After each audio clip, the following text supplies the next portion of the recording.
Bismillahirrahmanirrahim. Assalamualaikum warahmatullahi wabarakatuh. Bapak Ibu jemaah haji yang dirahmati Allah, alhamdulillah pemateri sudah hadir di tengah-tengah kita.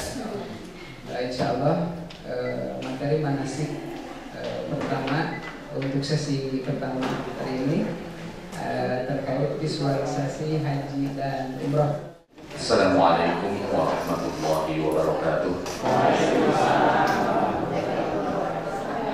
Alhamdulillah, wassalatu wassalamu ala rasulillah wa ala alihi wa sahbihi wa mawalah, amma ba'du.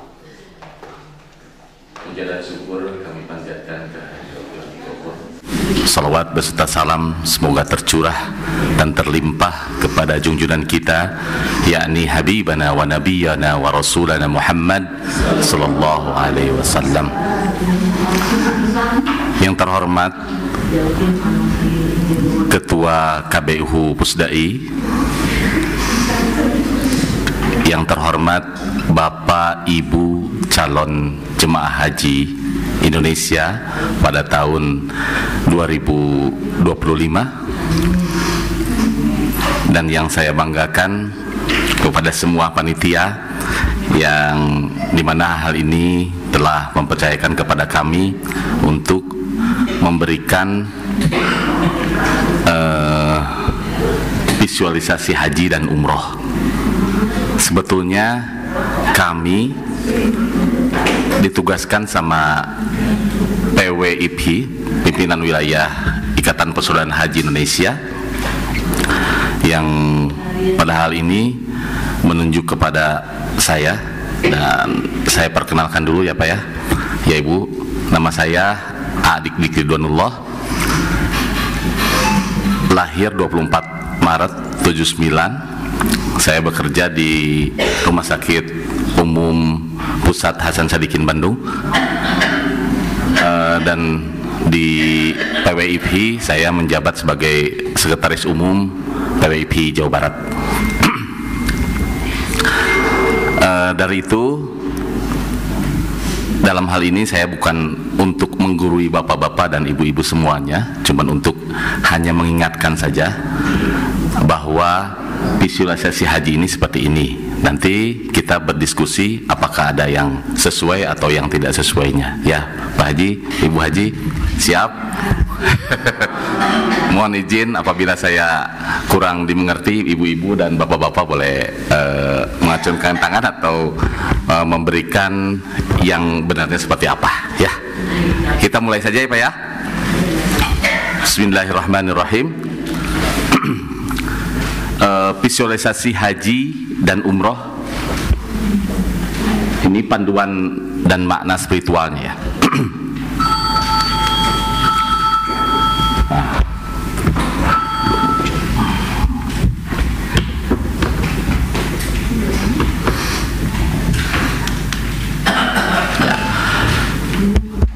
Dalam visualisasi haji dan umroh tentu ada pengertian haji, terus syarat haji, terus rukun haji, wajib haji, sunnah haji, dan larangan bagi orang yang sedang ihram haji.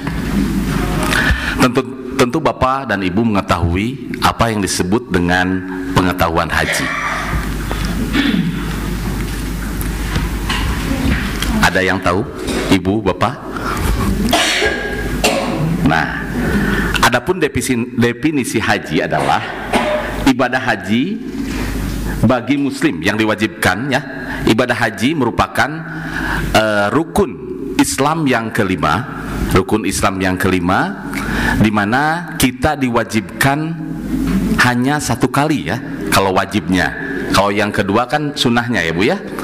Dalam Allah berfirman dalam Al-Quran, A'udzubillahi minasyaitonirrajim, Bismillahirrahmanirrahim, Walillahi 'alan nasi hijjul bait man istata'a ilaihi sabila. Yang artinya walillahi, dan Allah, walillahi 'alan nasi hijjul bait, dan Allah telah mewajibkan kepada manusia untuk berhaji ke Baitullah manistata'a, yang mampu ilaihi sabila, di jalannya. Jadi dengan kata lain ini belum ya sebenarnya. Nah, ini dengan kata lain mengerjakan haji adalah kewajiban manusia terhadap Allah, yaitu bagi orang-orang yang sanggup mengadakan perjalanan ke Baitullah, yaitu manistata'a. Manistata'a itu dapat kita garis bawahi bahwa Allah tidak akan, jadi Allah tidak akan memberangkatkan haji kepada ibu bapak semua apabila ibu bapak dipandang Allah itu tidak mampu. Ya. Jadi mampu itu mampu dalam bidang apanya?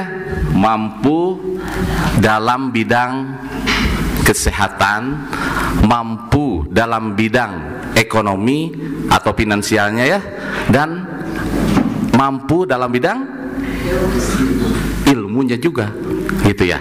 Dan alhamdulillah bapak ibu semuanya ini telah Allah mampukan, dan insya Allah mampukan untuk pemberangkatan tahun 2025. Amin ya Allah ya Rabbal Alamin. Makna spiritual yang terkandung di dalamnya adalah yang pertama, mendekatkan diri kepada Allah. Yang kedua adalah membersihkan jiwa dan dosa. Nah, ini pengertian haji ya.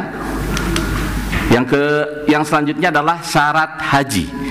Syarat haji, kita sudah mengetahui bahwa syarat haji yang pertama adalah beragama Islam, yang kedua sudah baligh, yang ketiga berakal sehat, yang keempat merdeka atau bukan budak, yang kelima mampu secara fisik dan finansial, yang keenam punya mahram khusus bagi wanita.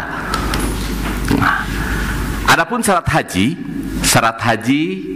yang tadi yang sudah disebutkan ini beragama Islam. Yang pertama beragama Islam. Jadi kalau yang bukan Islam tidak diwajibkan untuk berhaji, karena haji ini adalah merupakan yang tadi rukun Islam yang kelima gitu. Yang selanjutnya baligh. Baligh apa? Merupakan istilah dalam hukum Islam yang menunjukkan seseorang telah mencapai kedewasaan. Nah, adapun tanda baligh untuk laki-laki dan perempuan, yang pertama adalah ihtilam atau mimpi basah, yang kedua tumbuhnya rambut kasar di sekitar kemaluan, yang ketiga genap berusia 15 tahun atau menurut kalender Hijriah ya. Nah, tanda baligh tambahan untuk perempuan yaitu mengalami haid atau hamil. Nah, yang kedua adalah berakal sehat. Berakal sehat seharusnya berbudi pula. Seharusnya berbudi pula dalam Kamus Besar Bahasa Indonesia, akal sehat atau pikiran sehat adalah akal budi. Ya, arti akal budi atau pertimbangan tentang baik dan buruknya. Adapun akal budi, aktivitas yang membuat seseorang berpikir logis, jangkauan pikir dan kekuatan pikir. Yang selanjutnya adalah merdeka. Merdeka atau bukan hamba sahaya. Yang selanjutnya adalah mampu secara fisik dan finansial. Yang tadi setelah digarisbawahi dari Quran, manistata'a ilaihi sabila. Ini mampu secara fisik dan finansial. Di mana pengertiannya adalah mampu pada haji tidak hanya dalam finansial, melainkan fisik maupun kesehatan. Ibadah haji merupakan ibadah yang istimewa karena menggabungkan finansial dan fisik. Sebab selain harus menggerakkan jerih payah secara fisik, orang yang menunaikan ibadah haji juga harus mengorbankan harta bendanya. Maaf, mau tanya ibu-ibu dan bapak-bapak, apakah sudah dites kesehatan fisik? Sudah. Alhamdulillah sehat semua ya. Nah, ya, mudah-mudahan bapak-bapak dan ibu-ibu bisa terus melatih kesehatan fisiknya, mudah-mudahan bapak dan ibu pas pemberangkatan sehat walafiat. Amin ya Allah ya Rabbal Alamin. Nah, ini ya persiapan jemaah, insya Allah bapak-bapak, ibu-ibu akan berseragam ini, amin. Batik ini batik kebanggaan kita semua ya, batik haji Indonesia. Insya Allah ini mulai pemberangkatan. Nah, nanti ini di sini ya, nanti pakai baju ihram. Nah, ya. Apa yang disebut punya mahram khusus bagi wanita? Jadi orang yang haram untuk dinikahi selamanya karena sebab keturunan, pesusuan dan pernikahan dalam syariat Islam. Ini ada gambarnya ya. Yang hijau itu adalah mahram nasab. Mahram nasab. Yang kuning mahram nikah, yang itu pink ya, yaitu bukan mahram. Ya. Ada yang perlu didiskusikan? Yang ini tentang mahram? Ya. Ada pertanyaan, kalau adik ipar mahram bukan, gitu kan? Gitu kan? Sekarang lagi pergunjingan dalam bioskop. Iya. Kalau adik ipar itu masuk terhadap yang itu ya, yang pink ya, bukan mahram, bukan mahram ya. Nah, kalau mertua itu mahram ya. Ya. Ya, Bu, silakan Bu. Kalau mau makan kan saya sendiri. Iya. Jadi mahramnya berarti ke orang lain kan. Gimana Bu? Mahramnya kan. Ibu pemberangkatannya sendiri? Karena suami udah meninggal. Iya. Jadi sendiri. Iya. Tadi oleh panitia. Oleh panitia di itu kan Bu. Mahram. Pertanyaannya bagus Bu.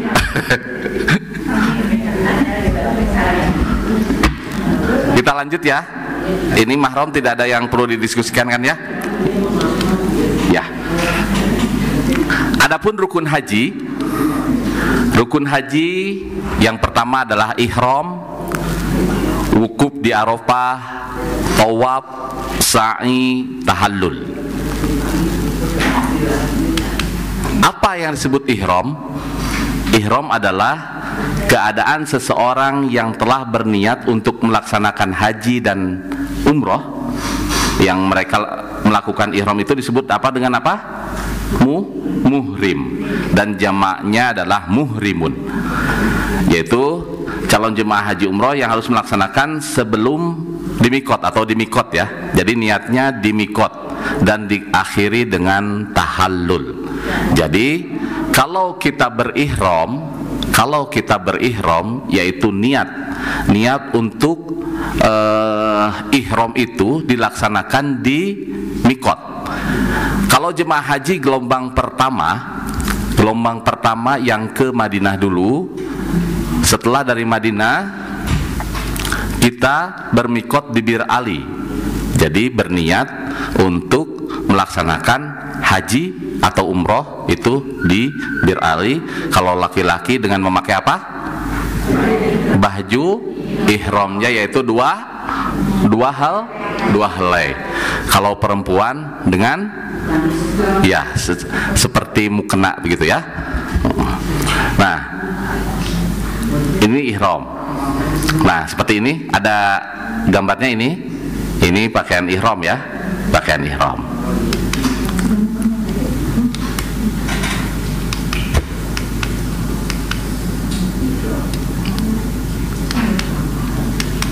Nah, ihram kita tadi setelah di mikot baru kita niat di mikot di Bir Ali. Setelah di Bir Ali kita berangkat ke Mekah, lalu nah ini mah wukuf ya. Setelah tawaf yang tadi, setelah tawaf, sa'i, tahallul, kita berwukuf. Ini diwukuf pada tanggal berapa kalau wukuf?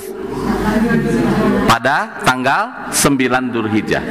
Adapun durasinya adalah sekitar 6 jam, mulai dari tergelincirnya matahari masuk bulan waktu duhur sampai dengan terbenamnya matahari, yaitu pada tanggal 9 Zulhijjah. Ini ya, nanti wukuf di Arafah sungguh indah sekali, Bu.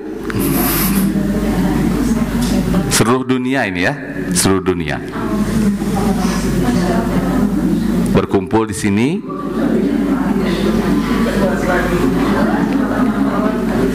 Dalam suatu keterangan bahwa al-hajju Arafah, haji itu adalah Arafah. Kalau kita tidak melaksanakan wukuf di Arafah, berarti hajinya tidak sah. Itu udah pintar semualah, alhamdulillah.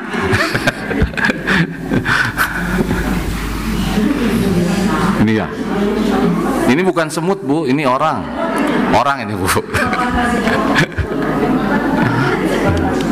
Ya, tadi tawaf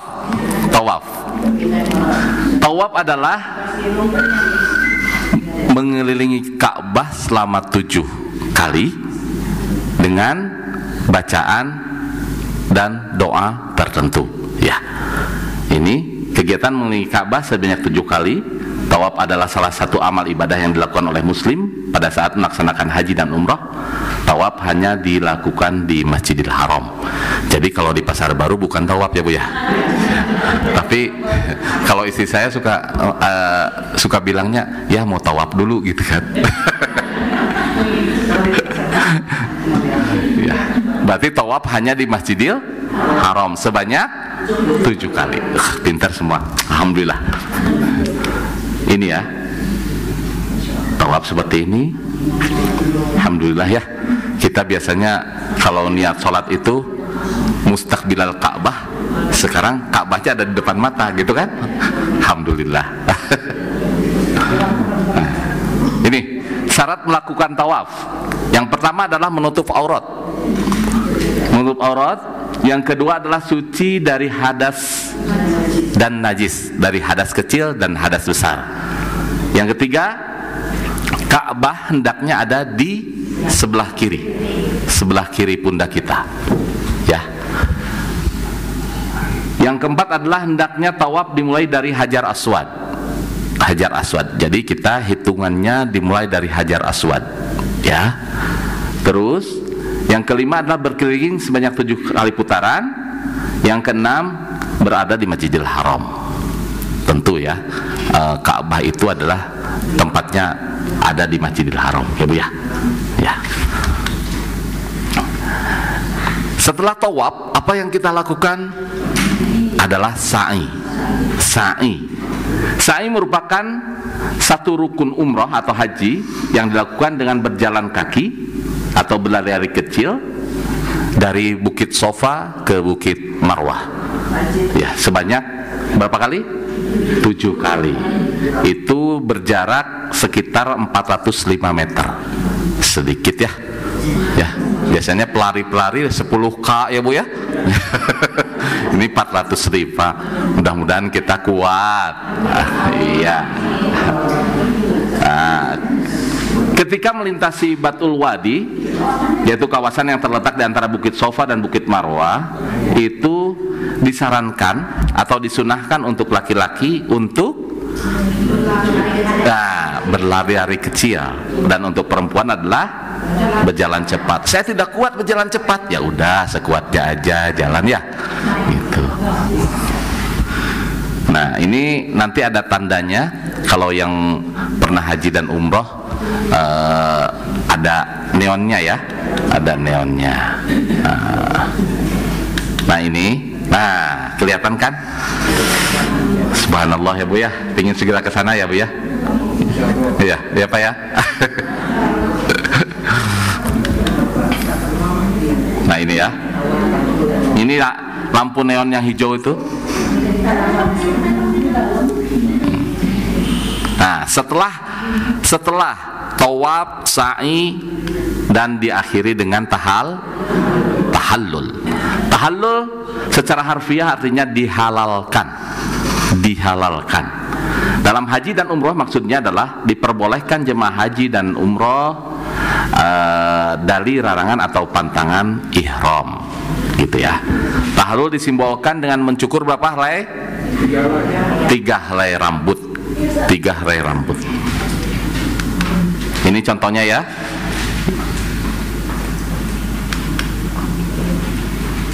Nah, ini untuk perempuan, nanti dijaga auratnya, jangan sampai terlihat sama orang lain.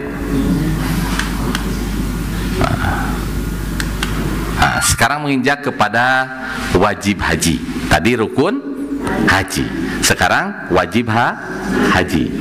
Yang pertama, berihram dari mikot.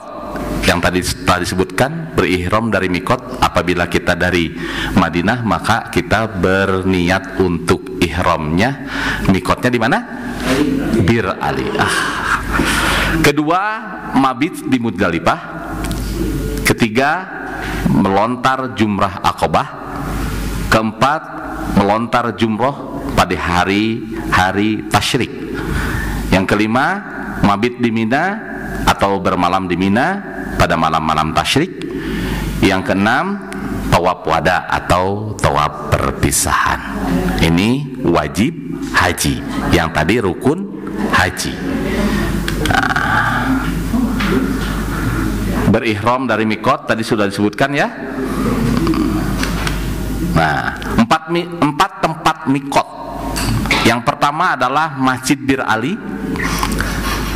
Yang kedua Rabig atau sebelum Juhfah ya. Yang ketiga As-Sa'ir atau Qarnul Manazil. Yang keempat adalah Masjid Yulamlam. Kalau orang Indonesia suka panggilnya Yulamlam, cina gitu. Nah, ini Masjid Bir Ali. Ini sangat luas sekali ya. Ya. Selanjutnya mabit di Muzdalifah. Mabit di Muzdalifah merupakan rangkaian dari rukun haji yang wajib dilaksanakan oleh calon jemaah haji. Mabit atau bermalam di Muzdalifah dilakukan setelah mengerjakan wukuf di padang Arafah. Yang kemudian setelah matahari terbit, para calon jemaah haji menuju Mina sambil membacakan talbiyah. Ibu-ibu dan bapak-bapak, untuk jadi mengikis hati kita, talbiyah ini alangkah baiknya dibacakan atau dihafalkan dari sekarang. Nanti akan menyentuh hati. Apabila nanti terasa menyentuh hatinya apabila kita telah di sana ya, sampai di sana. Seperti ini. Labbaik Allahumma labbaik. Maka diikuti. Labbaik Allahumma labbaik. Labbaik la syarika laka labbaik. Labbaik la syarika laka. Innal hamda wan ni'mata laka wal mulk la syarika lak. Labbaik Allahumma labbaik. Labbaik la syarika laka labbaik. Innal hamda wan ni'mata laka wal mulk la syarika lak. Labbaik Allahumma labbaik. Labbaik la syarika lak labbaik. Innal hamda wan ni'mata laka wal mulk la syarika lak. Hafal semua ya, alhamdulillah ya. Bismillah ya, kita berangkat ya. Ini mabit di Muzdalifah. Mabit di Muzdalifah. Banyak banyak sekali orangnya Bu ya.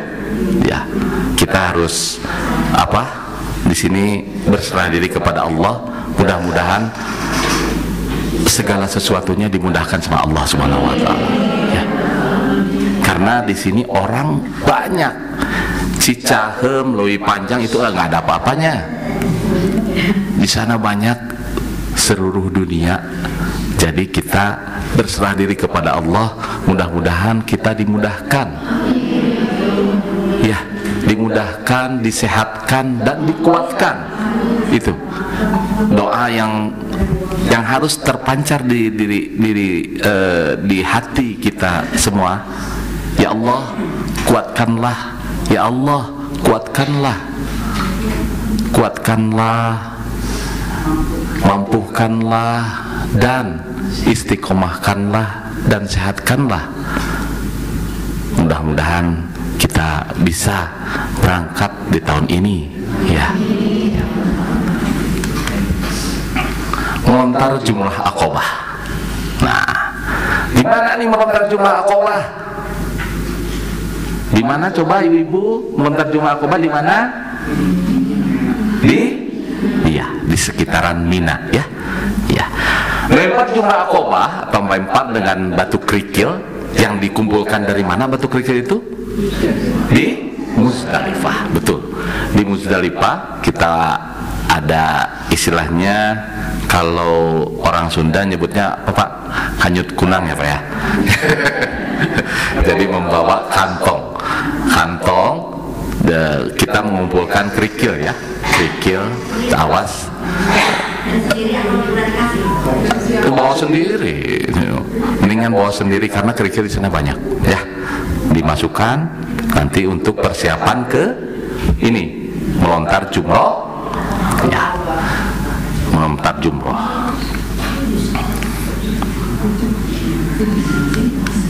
Nah, ini melontar jumroh ini, melontar jumroh di sini itu melontar jumroh yang Aqabah tadi, terus ini yang hari tasyrik ya.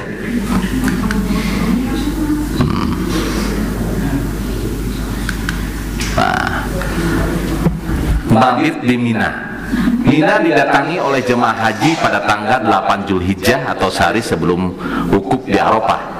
Di Mina, jemaah haji wajib melaksanakan mabit atau bermalam, yaitu pada tanggal 11, 12 Zulhijjah pada jemaah haji yang melaksanakan nafar awal, atau malam tanggal 11, 12, 13 Zulhijjah bagi jemaah haji yang melaksanakan nafar sani. Gitu. Ini mabit di Mina. Sekarang tendanya alhamdulillah katanya sudah ada AC-nya ya. Kalaupun tidak ada AC, kita berdoa supaya kita dikuatkan ya dan disehatkan gitu. Nah, ini mabit di Mina. Nah, setelah rangkaian jumroh dan mabit di Mina, kita akan tawaf wada. Ini tawaf wada adalah tawaf perpisahan dengan Baitullah, karena jemaah telah menyelesaikan semua rukun haji sekaligus sebagaimana penghormatan terakhir kepada Baitullah.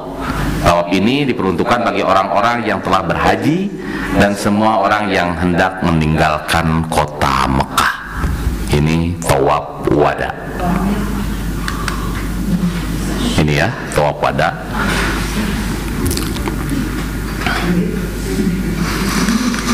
Nah,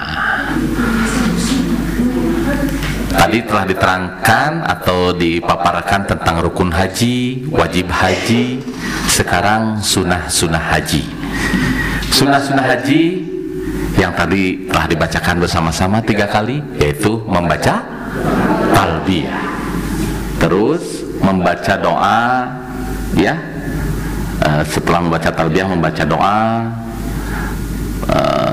melaksanakan 2 rakaat sebelum datang, atau kalau kita datang ke Masjidil Haram tadi tawaf kan, tawaf kudum ya, ada tawaf kudum, kita 2 rakaatnya itu ada satu kaul yang menyebutkan bahwa kita kalau ke Masjidil Haram itu sholat sunat tahiyatul masjidnya yaitu digantikan dengan tawaf 7 kali itu ya. Terus membaca doa ketika melakukan tawaf, terus masuk ke Ka'bah, ini masuk ke area Ka'bah ya. Kalau ke Ka'bah itu diperuntukkan untuk raja-raja yang gitu ya. Terus sunnahnya adalah mengerjakan haji secara ifrad gitu, karena ini kalau sunnahnya ya, tapi jarang yang melaksanakan haji ifrad karena harus gelombang kedua kalau haji ifrad itu. Nah, ini tawaf kudum. Apa yang disebut tawaf kudum? Tawaf kudum yang dilakukan oleh orang-orang yang baru tiba di Mekah sebagaimana penghormatan terhadap Ka'bah dan disyariatkan bagi orang yang datang dari luar Mekah sebagai penghormatan ke Baitullah. Itu tawaf kudum. Nah, tadi haji ifrad, haji yang disunahkan. Haji yang disunahkan yaitu proses melakukan ibadah haji yang terpisah antara ibadah haji dan ibadah umroh. Dalam ritual haji, ibadah ifrad yaitu melaksanakan ibadah haji terlebih dahulu. Kalau haji ifrad itu adalah melaksanakan haji terlebih dahulu. Setelah haji selesai baru mengerjakan umroh gitu.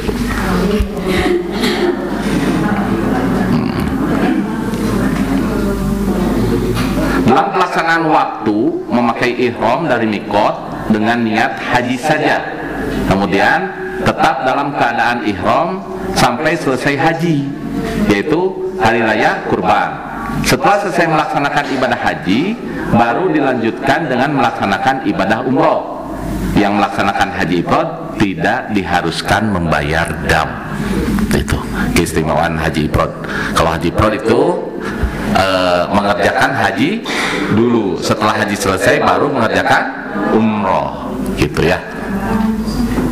Tapi nggak apa-apa kalau kita mengerjakan tamattu atau kirot, itu nggak apa-apa, nanti membayar dam. Nih, ini yang perlu diperhatikan biar bapak dan ibu haji hajinya diterima Allah Subhanahu wa Ta'ala. Ini ya, larangan bagi orang yang sedang ihram haji. Yang pertama, memakai wangi-wangian kecuali yang dipakai sebelum memakai ihram. Jadi disarankan dari hotel di Madinah, kalau gelombang 1 dari hotel di Madinah kita mandi yang bersih, gosok gigi, mandi, keramas, pakai wangi-wangian boleh. Nanti setelah memakai baju ihram dan niat di Bir Ali, kita tidak bolehkan untuk memakai wangi-wangian ya. Nah, yang kedua adalah memotong kuku atau mencukur atau mencabut bulu badan. Jadi disarankan sebelum niat ihram kita mencukur dulu, terus menggunting bulu-bulu kita supaya tidak supaya tidak iseng untuk dicabut gitu kan. Yang ketiga adalah berburu atau mengganggu atau membunuh binatang dengan cara apapun ya. Itu hati-hati, ada nyamuk ada semut, ada ular, tapi ular nggak ada ya. Yang keempat adalah nikah atau menikahkan atau meminang wanita untuk dinikahi. Itu yang dilarang ketika sedang ihram haji. Yang selanjutnya adalah bercumbu atau bersetubuh. Itu larangan-larangan bagi yang sedang ihram haji. Begitu. Kalau slide-nya cuma segitu, Bapak Ibu, ini dalam visualisasi haji ada yang bertanya, kalau dari Pusdai kemana berangkatnya? Nah, pemberangkatan kita dari Pusdai kita pemberangkatannya suka dikumpulkan di mana gitu, di Polda atau kalau kota ya. Dari Polda kita berangkat ke embarkasi Bekasi. Di embarkasi Bekasi nanti ada pemeriksaan kesehatan, ya. Ada pemeriksaan kesehatan. Kalau misalkan di BKJH, buku kesehatan haji, dan iya Bu. Oh, Kertajati. Ya.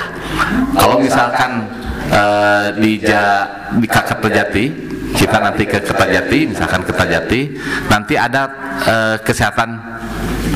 tes kesehatan. Jadi kita dilihat lagi apakah layak untuk terbang atau tidaknya, dan mudah-mudahan KBIH Pusdai layak terbang semuanya ya.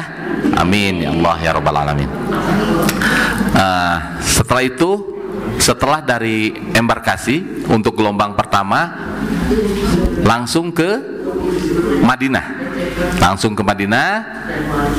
terus kita di hotel Madinah untuk menyimpan barang dan dibagi kunci di hotel Madinah itu. Nanti ada karom-karom atau karu-karunya ya yang telah ditunjuk, nanti kita dibagikan kunci untuk di hotel. Setelah itu kita ke Masjid Nabawi untuk melaksanakan sholat ya. Mudah-mudahan kita bisa melaksanakan arba'in ya. Arba'in apa? 40 waktu sholat berjamaah di Masjid Nabawi. Mudah-mudahan tidak ada bolong-bolongnya ya. Kita mudah-mudahan disehatkan semuanya. Setelah itu, setelah kita melaksanakan arba'in di Masjid Nabawi, baru kita berangkat ke Mekah. Nah, berangkat ke Mekah tadi sudah disebutkan, kita niat ihram di mikot, yaitu di Bir Ali. Setelah mikot di Bir Ali, kita ke Mekah, ke Masjidil Haram untuk melaksanakan tawaf. Melaksanakan tawaf sebanyak 7 putaran, di mana di mana Ka'bah ada sebelah kiri ya, dengan doa-doa yang telah dihafalkan. Insya Allah apa semua ya. Kalau misalkan ada jemaah haji waktu saya berangkat, ada nenek-nenek sekitar 70 tahun, dia sehat bugar.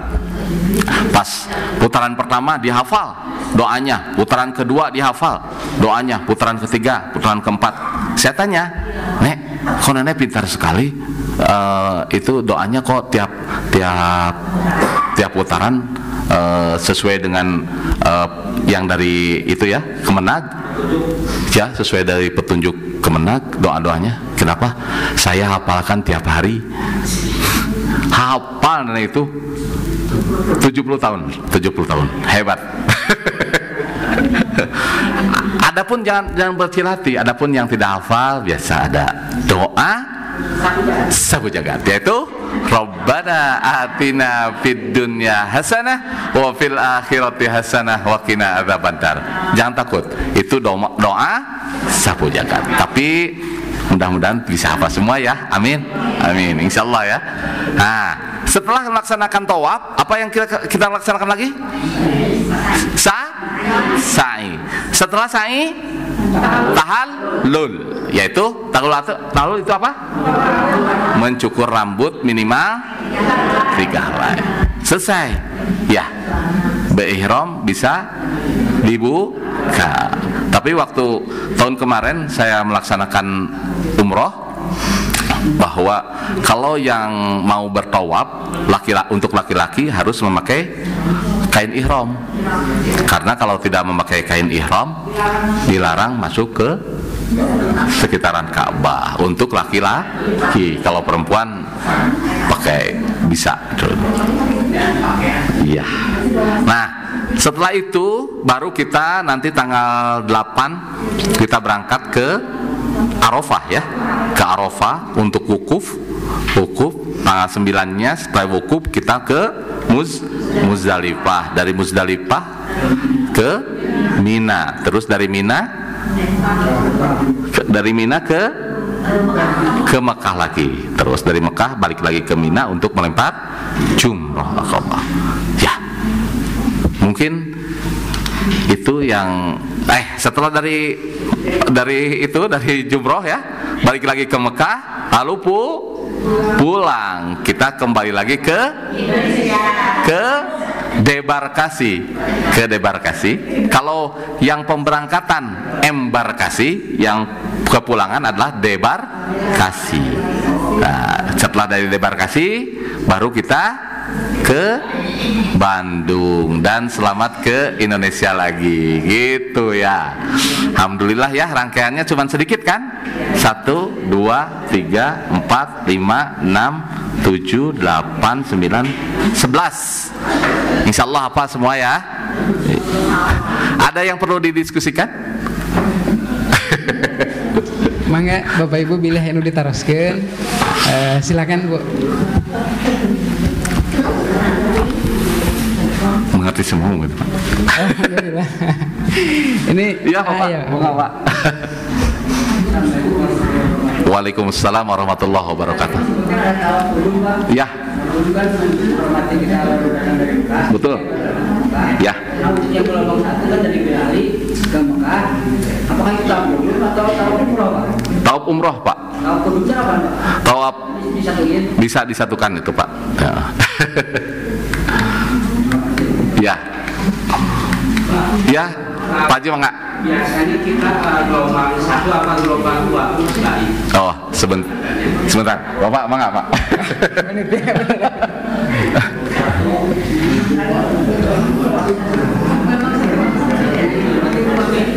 Sebentar Pak ya.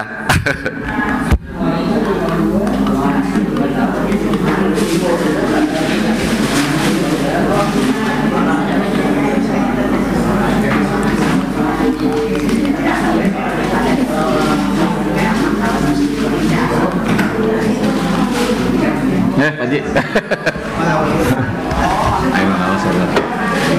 Iya, tadi ditawarin dari gelombang 1 gelombang 2 jadi lepas lagi. Mak, tuh ketua KBIHU Pusdai. Jadi Bapak Ibu, kalau keberangkatan apakah gelombang 1 atau gelombang 2 itu sebetulnya tidak bisa dipastikan dari awal ya. Tidak bisa dipastikan dari sekarang gitu. Itu biasanya last minute istilahnya gitu ya. Karena memang itu kan kajiannya langsung berdasarkan tinjauan tentang jumlah begitu ya. Kemudian kesiapan administrasi dan lain sebagainya. Nah, kita biasanya dibantu juga oleh FKBIH Forum. Kita tuh ada forum Bu, Pak ya, ada forum kelompok bimbingan haji ya untuk Kota Bandung, FKBIHU. Nah, nanti FKBIHU itu dengan Kemenak selalu berkoordinasi ya. Seperti kemarin Bu. Kalau Pusdai itu sejak dulu biasanya itu gelombang 2 Pusdai itu. Tapi tahun 2023 dan 24 itu gelombang 1. Nah, karena apa? Pada tahun 2023 itu kan ada masalah bahwa banyak jamaah Kota Bandung, Jawa Barat sebetulnya juga ada ya, itu yang tidak keluar visa, telat keluar visanya gitu. Sehingga kalau telat keluar visa Pak Bu itu ditangguhkan sampai harus keluar dulu visa. Nah, akhirnya yang lain yang sudah siap ditarik ke kloter tersebut. Jadi makanya bisa jadi berbeda kloter. Pusdai mengalami itu tahun 2003 itu ada 4 orang yang tertunda. Jadi di bandara itu nginepnya sampai 3 hari. Di bandara di embarkasi maaf. Di embarkasi itu 3 hari Bu, sampai kita datang ke sana ke embarkasi ya. Ya istilahnya menemani gitu ya, karena kan pasti Bu, Pak, suasananya itu sudah nggak nyaman. Yang paling fatal itu adalah suaminya sudah berangkat karena visa udah keluar, ibunya belum keluar visanya, kan tertunda. Itu nggak bisa Bu, itu pihak pemerintah yang ngatur itu. Gitu. Nah, makanya kemarin kenapa Pusdai itu 2003 itu kloter 1, karena dari sekian KBIH yang ada di Bandung yang sudah siap, yang hampir 90% visanya itu adalah Pusdai. Gitu. Makanya daripada kita ditunda kedua sementara kita sudah siap ya. Nah, dan yang lain itu masih ngurus, udahlah. Saya bilang ini mungkin maslahatnya begitu, berangkat. Nah, akhirnya kita terima. Nah, ditawarkan dari pihak FKBH sama Kemenag, gimana Pusdai kalau kloter 1 gelombang 1, karena pertimbangannya ini ya, kita diskusi ya, maslahatnya berarti udah berangkat gitu. Nah, waktu itu hanya 4 orang, sementara Bu di kloter yang lain ada yang 12, 10 itu belum keluar gitu ya. Nah, pertimbangannya gini juga Bu, Pak ya, kenapa yang kita kloter gelombang 1 tapi ada 4 yang tertinggal. Nah, itu nggak jauh. Tadi kan 3 hari bedanya.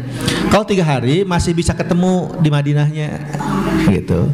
Kan ke Madinah dulu kan, gelombang 1 itu ke Madinah. Plus minus lah Bapak Ibu sebetulnya mau gelombang 2, gelombang 1 ya. Kalau gelombang 1 plusnya apa? Kita ke Madinah dulu. Nanti mikotnya di Madinah, di darat aman gitu ya, nyaman. Terus yang kedua kita sudah mengenal medan, sudah adaptasi suhu. Gitu ya. Nah, kalau gelombang 2 langsung ke Mekah kan? Iya. Ya. Minusnya gimana? Ya ribet gitu kalau misalnya Bapak Ibu belum siap mikot di pesawat. Yang kedua, ya kita adaptasinya sangat singkat. Datang ke Mekah, umroh, tak lama kemudian langsung haji. Itu kalau belum siap mental, fisik gitu ya. Gitu. Tapi memang plusnya adalah selesai ibadah hajinya yang beratnya, nah tinggal yang ringan-ringannya, rihlahnya gitu. Kalau yang Madinah nyaman di awal, nah menjelang akhir dia siap-siap. Bahkan ada yang begini Bapak Ibu, kloter pertama yang ke Madinah itu setelah selesai ibadah haji ya, 2 hari apa 3 hari kemudian mereka harus pulang ke Indonesia, sudah jadwalnya pulang. Nah itu tuh nanti minusnya gimana? Itu kalau misalnya pas tawaf wada ya, atau tawaf ifadohnya haji misalkannya, ada misalkan ibu yang kemudian kebetulan gitu ya keluar head, nunggu kan. Itu sering terjadi ya Pak ya kasusnya. Pas sudah mau pulang gitu 2 hari lagi belum tawaf ifadoh, karena dia kloter pertama gitu ya, harus segera ke Indonesia terus head. Wah, itu tuh agak ribet persoalannya itu. Maksudnya harus nunggu kan. Kan doa mudah-mudahan besok misalkannya bersih lagi, udah bersih Ibu mandi, udah sekarang kita antar ke tawaf wada, tawaf ifadah selesai, terus besok kan tawaf wada pulang ke Indonesia. Gitu. Nah, itu hal darurat ya. Nah, di situ kadang-kadang kita konsul ya sama dokter gitu ya, gimana Dok supaya bisa selesai gitu ya. Nah, itu. Jadi plus minus Bapak Ibu ya. Yang enak itu, yang pas itu adalah kloter 1 akhir gitu. Gelombang 1 akhir, gelombang 2 awal. Nah. itu nyaman. Kalau gelombang 1 akhir ya, dia tidak terlalu lama menunggu ke haji. Dan kalau gelombang kedua awal juga sama, tidak terlalu lama. Jadi gelombang 2 misalnya 2 minggu sebelum hajian, 15 hari sebelum haji kan nyaman tuh. Kita bisa ya mengenal kota Mekah dulu ya kan, nanti biasanya ada ziarah Bu Pak. Ziarah dalam kota tuh kita ajak juga nanti ke Arafah, ke Muzdalifah, melihat dulu surveinya gitu ya, sebelum survei itu mengenal dulu itu bisa. Tapi kalau misalkan yang gelombang 2 akhir itu udah nggak bisa ziarah-ziarah itu gitu, karena sudah dekat persiapannya sudah harus. Tapi kalau misalkan setelah itu ziarah muter lagi ke Arafah, ngapain dah, kemarin kita sudah di sana gitu kan ya, kemarin kan di sana hajian, ngapain ke situ lagi, tinggal yang lain gitu ya, sama aja plus minus. Nah jadi jemaah haji Pusdai itu dari sejak dulu dari tahun 2021 ya sampai 2022 saya itu biasanya gelombang 2. Tapi 2023 kemarin dan 2004 itu gelombang 1. Nah, kita tidak tahu kalau untuk nanti Bapak Ibu apakah gelombang 1 gelombang 2, tapi harapannya gitu aja sih. Kalau gelombang 1 agak akhir, kalau gelombang 2 di awal ya, plus minus gitu. Nanti bisa Pak Bu ya kita diskusikan bersama prosesnya. Kalau Pak gelombang 2 nih gimana? Nah, misalnya mau mengikuti pesawat atau gimana? Nah, kalau mengikuti pesawat berarti kan dari mulai embarkasi kita sudah berihram misalnya gitu ya. Atau bagi bapak-bapak yang tertentu bisalah nanti di pesawat saja bukanya gantinya hanya sekarang masih pakai jaket ya, tapi sudah pakai ihram biasa gitu, bisa dikondisikan lah. Kalau ibu-ibu sih nggak terlalu sulit ya, karena kan ibu-ibu tidak seperti laki-laki, bapak-bapak yang harus mengenakan ihram itu. Kan ibu-ibu mah bebas sebetulnya, nggak ada kendala. Ya, yang jadi syarat itu kan latan taqib, tidak memakai cadar, wala kufazain, tidak memakai sarung tangan, kan gitu aja. Selebihnya sama, tidak boleh memakai wangian, tidak boleh bersolek segala macam. Tapi kan itu lebih mudah, karena nggak usah ganti pakaian segala macam. Ya, andai kata pakaian juga nggak putih, nggak apa-apa kalau ibu-ibu itu. Cuma jemaah haji Indonesia bisa putih-putih ya. Ciri khas gitu aja. Begitu Pak Ibu ya. Nah, jadi saya tidak bisa juga sekarang menentukan misalnya gelombang 2 nggak bisa. Tapi nanti kalau sudah dekat-dekat itu. Pokoknya itu saja catatannya adalah gelombang 1 itu agak akhir, kalau gelombang 2 itu agak awal. Itu yang paling ideal menurut saya. Tapi bagaimanapun ya kita mintanya yang terbaik kepada Allah ya. Amin. Minta terbaik. Andai kata ternyata secara administratif semua sudah siap dari Pusdai, sementara yang belum ya kita harus berangkat. Bapak Ibu sudah ini kan sudah apa namanya ya dokumen-dokumen haji sudah lengkap kan? Maksudnya paspor sudah, biometrik udah selesai itu kan. Udah tinggal visa kan, nanti bisa diurus sama Kemenak. Itu sama pemerintah. Visanya mudah-mudahan seminggu atau ya 10 hari sebelum berangkat itu visa sudah keluar semua, itu udah bagus. Udahlah ya. Yang penting terbaik itu berarti berangkat saja ya. Tes kesehatan kan baru sekali sini, jadi nanti kedua kalinya di sana di embarkasi. Di embarkasi cek lagi. Tapi nanti Bu tetap ada bimbingan, ada informasi. Kalau yang belum lengkap gitu ya, catatan kesehatannya nanti diinfokan lagi. Ibu kedah ke Dinkes deui misalkan, atau harus ke sana lagi gitu ya, ke puskesmas lagi. Ya. Entah itu misalkan ada yang belum di meningitis, ada yang belum di sedik yang lain ya, untuk paru-paru dan sebagainya gitu. Atau misalkan ini ternyata ada penyakit khusus yang perlu perlu pengawasan kan, nanti dikasih itu lagi Bu. Tetap bimbingan itu berlangsung. Jadi bimbingan itu Bapak Ibu, hak pelayanan bimbingan Bapak Ibu itu dari mulai sekarang ya sampai nanti di Mekah itu terus ada. Jadi tim kesehatan terus Bu memantau. Di embarkasi apa ya, dicek lagi, di pesawat nanti ditanya lagi, aya anu pusing, wah gitu ya, tarosolah kieu-kieu, ibu nyanak obat ya. Turun dari bandara, turun dari pesawat di bandara misalnya di Jeddah ya, gitu ya. Nah itu tuh ditanya lagi, cek lagi, gitu ya, sampai datang ke hotel ya, masuk ya, terus bagi kamar, tas umroh. Nah besoknya dicek lagi sama dokter. Pokoknya ibu kalau kerasa inilah sakit segala macam tinggal menyampaikan saja ya itu. Cuma memang dokternya kan satu ya Pak ya, terbatas. Tenaga kesehatan itu 3 ya, 2 perawatnya 2, dokternya 1 kloter isinya antara 420 sampai 430. Bayangkan Bu, satu dokter menangani 400 orang musliur Bu. Mentak itu jihadnya dan ibadahnya dokter itu selain ibadah hajinya juga membantu jamaah Bu, yang namanya petugas itu begitu. Dokter Indonesia. Kita dokter jam 10 diketok, dok ada yang sakit dok, nanti ke bawah dianya beres kaluhur deui nembe bade kolom ketok deui dokter teh. Sama. Nah kita juga begitu. Ada apa-apa ketok lagi. Tapi ada sih masa-masa di mana semuanya lancar, tenang gitu ya, aman. Sarehat sadayana. Amin. Amin ya. Begitu Pak Ibu paling informasinya. Mangga bila anu sanes kaitan sareng kesehatan juga ini ada. Ya. Ini Pak kalau pelaksanaan tawaf nanti kita kan rombongan. Kan kita kalau bisa nanti Hajar Aswad, kita itu kan harus mendapatkan Aswad. Nah kalau rombongan yang di belakang, Ya. kita bisa baca doa bareng-bareng. Mohon. Masing-masing. Ya. Gini aja Pak Ibu, teknisnya ya. Memang karena kita ini kan satu KBIH. Jadi baiknya harapannya sih kalau tawaf itu bareng-bareng gitu ya. Tapi gini faktanya di lapangan kalau sudah tawaf itu selalu saja ada yang tercecer, terpisah gitu ya. Dan sesah Bapak Ibu harus selalu apalagi misalnya kita 70 misalkan, wah enggak. Walaupun misalnya kita nggak sejajar dengan Hajar Aswad tidak apa-apa ya. Dan di tahap di proses tawaf itu kita tidak usah juga menyentuh Ka'bah, nggak usah kan. Dengan istilam itu kita sudah seakan-akan kita sudah mencium Hajar Aswad begitu ya. Gitu. Nanti kita ini Pak kita pandu misalkan Pak Bu lingkarannya misalkannya jangan terlalu dekat ke Ka'bah, agak meluas gitu supaya lebih leluasa. Karena semakin dekat ke Ka'bah itu pasti semakin padat.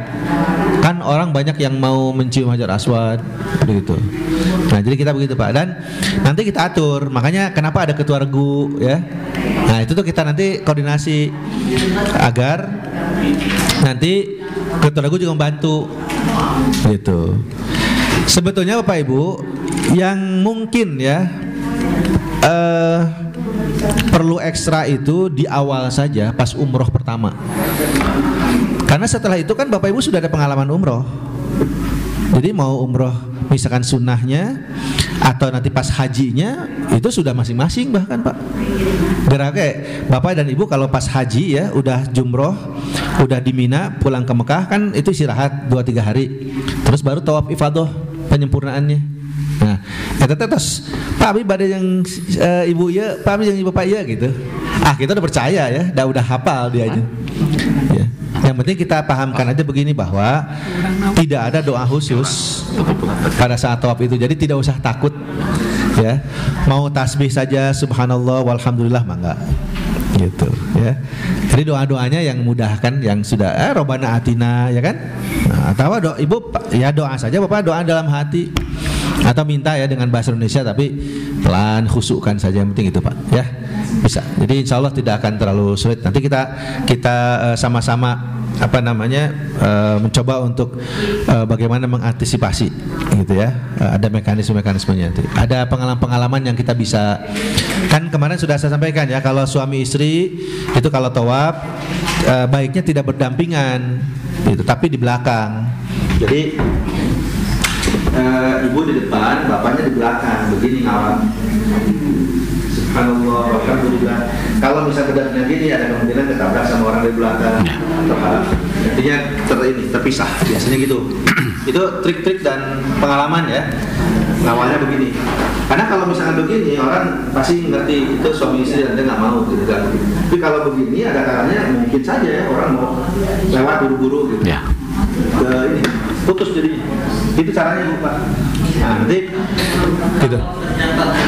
Terjadi dalam kegiatan tersebut Pak ketinggalan itu ya. Kita nanti ditunggu. Ditunggu Pak. Nanti pas kita sudah selesai 7 putaran kan nanti kode ya subhanallah. Nah kalau saya kode begini berarti kita keluar ya ke kanan. Bapak Ibu sambil gini ya, sambil saya subhanallah walhamdulillah terus. Nah selesai itu ke kanan muter. Nah keluar kan untuk sholat di di belakang makom Ibrahim setelah tawaf itu ya. Pokoknya saat tawaf yang pertama itu maupun ifadah saat tawafnya lah tidak ada yang foto-foto, tidak ada yang cium Hajar Aswad ya. Selesaikan foto-foto itu setelah selesai tawaf aja. Mau foto Ka'bah gitu ya misalnya. Jadi jangan sampai terganggu oleh kegiatan selfie gitu. Nah, nanti Pak ditunggu. Nanti kan biasa pembimbing langsung memantau Regu 1, regu 2 sudah semua. Oh, berarti ada berapa orang? 2 orang lagi masih di belakang. Ditunggu. Biasanya kan suka ada hilang kan. Nah, ya. Ya. Sampai hilang gitu. Ya, makanya kan Bu nanti Pak itu ada tanda pengenal. Nah, itulah makanya misalnya harus memakai tanda pengenal itu ya. Misalnya salnya, nah ya, salnya gitu ya. Nanti makanya kan dari sekarang Pak itu kita juga terus bagaimana supaya tahu kenal ya, A B C siapa bapak ibu itu terus gitu ya. Nah saya biasanya lebih begini Pak Bu, nyaman daripada lihat foto. Foto teh, ya saya masih muda, geningan cerita itu 9 tahun. Oh, kenapa? Tama foto tahun, eta. Cerita ibu ya nu mana ya sa? Ya kene cerita. Masih ada mah abdi Pak nuju ka Pungkur ataupun ayeuna foto. Tah, eta teh sok rada sesah Pak Bu, badak awe sok ningali lah beri we langsung ABC ngobrol. Jadi lama-lama kenal dah gitu. Ya. Nah nanti biasanya Bapak Ibu justru yang agak lebih harus ekstra itu sa'i, karena sa'i itu kan boleh dalam keadaan kita misalnya tidak dalam keadaan suci ya, misalnya batal. Nah, ada yang begini Pak Bu, pas sudah baru pertama apa kedua gitu ya, Pak Abi mau ke toilet si bapak misalnya. Oh ya Pak, nah memungkinkan ke toilet karena memang posisinya kalau sa'i itu keluar sedikit arah ke utaranya toilet. Tapi kalau sedang tawaf susah. Makanya kan tayamum ya, kita sudah sampaikan itu. Tapi kalau sa'i itu memungkinkan dia mau ke toilet ya pipis gitu ya, toilet bisa. Karena kalau misalkan kalau itu kan nggak bisa ditahan ya. Kalau mau ke toilet, kalau misalnya mau buang air kecil itu nggak bisa tahan. Ya udah. Nah itu tetap saja Pak Bu, nanti diingatkan Bapak nanti kalau masuk ingat ya. Itu proses sa'i yang ke berapa? Kalau misalkan pas ketiga ya mau ke toilet, nah berarti nanti masuk itu sambung 3 lagi kan, terus 4, 5, 6, 7 sampai 7 nanti di marwah gitu caranya.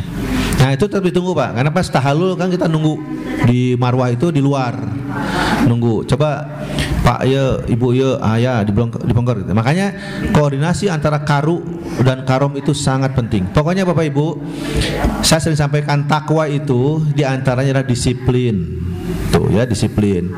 Terus takwa itu saling membantu, saling menghargai, menghormati. Ya. Jadi kalau ada kelihatan yang jalannya sudah mulai lemah karena capek, karena kakinya sakit, kan itu Bu, kan kita nggak pakai alas kaki ya. Biasanya ya Pak ya, nempel ke bata itu bisa lebih pegel gitu. Entah bagaimana pokoknya itu prosesnya. Pokoknya kalau sudah 7 putaran di Ka'bah terus jalan ke sa'i itu teh asa ieu berat gitu kaki itu. Injek itu ya, kan nggak pakai sepatu, nggak pakai sendal. Gitu. Ya. Nah itu tuh sudah ada misalkan pas sa'i itu ya, yang ketiga itu katingali terus mulai rada capek. Nah, boleh nggak istirahat dulu, diam dulu? Boleh, minum dulu, boleh. Kan ada air zam-zam di situ Bu. Minum dulu, tenang aja, sa'i. Ya. Kan semuanya tuh simbol sebetulnya ya, simbol. Kan dimaknai nama kemarin yang saya sampaikan tentang hikmah, filosofi ya. Apa sih sebetulnya tawaf? Ya, apa sih yang namanya sa'i gitu, dimaknainya gitu. Kalau manasiknya mah ada sebenarnya simbolis. Da ayeuna mah atuh Pak Bu kan sudah ada atapnya, kapungkur makan iya Siti Hajar, wah coba panas bolak-balik, coba terjal sampai kakinya itu kan sampai ada yang berdarah gitu ya. Karena mungkin nginjek ini ya batu-batu yang sangat tajam kan, itu bukit Safa Marwah itu. Tuh sekarang mah ya. AC itu Pak Bu, simbolis, tapi maknanya itu yang harus ini. Kan itu sekedar fikihnya ya, bahwa harus memang ada sa'i. Gitu. Dan itu adalah masuk kategori rukun ya. Tawaf, sa'i itu rukun. Kalau nggak sa'i ya berarti nggak sah gitu hajinya. Makanya walaupun misalkan nanti kakinya sakit, sudah berat, sudah hitungan keempat, kita langsung cari kursi roda. Itu ada Bu kursi roda. Bahkan yang tawaf pun kalau misalnya sudah nggak mampu jalan, itu kita siapkan kursi roda. Sekarang di Mekah itu ada ya fasilitas Pak Bu yang disiapkan oleh pemerintah, tapi bayar sih. Bayar. Nah makanya bekal atau kan bekalnya bekal mah tadi takwa, bekal mah dolar ya. Nah itu teh ya baik-baiklah diatur gitu uang itu. Jangan hayo-hayohan we tiap ka haram pulang nanti aya we oleh-oleh itu di basar. Ieu naon deui tas teh pinuh gitu. Nya ulah wakah heula Bu, tapi bising eta tah. Duh ternyata harus nah seperti itu Bu. Jadi nanti diatur begitu ya. Insya Allah semuanya akan nanti dijalani oleh Bapak Ibu ya, dengan tetap dipandu ya. Kita sampaikan apa yang harus dilakukan, apa yang harus disiapkan gitu ya pada hari-hari itu sebelum menjelang ke Arafah segala macam.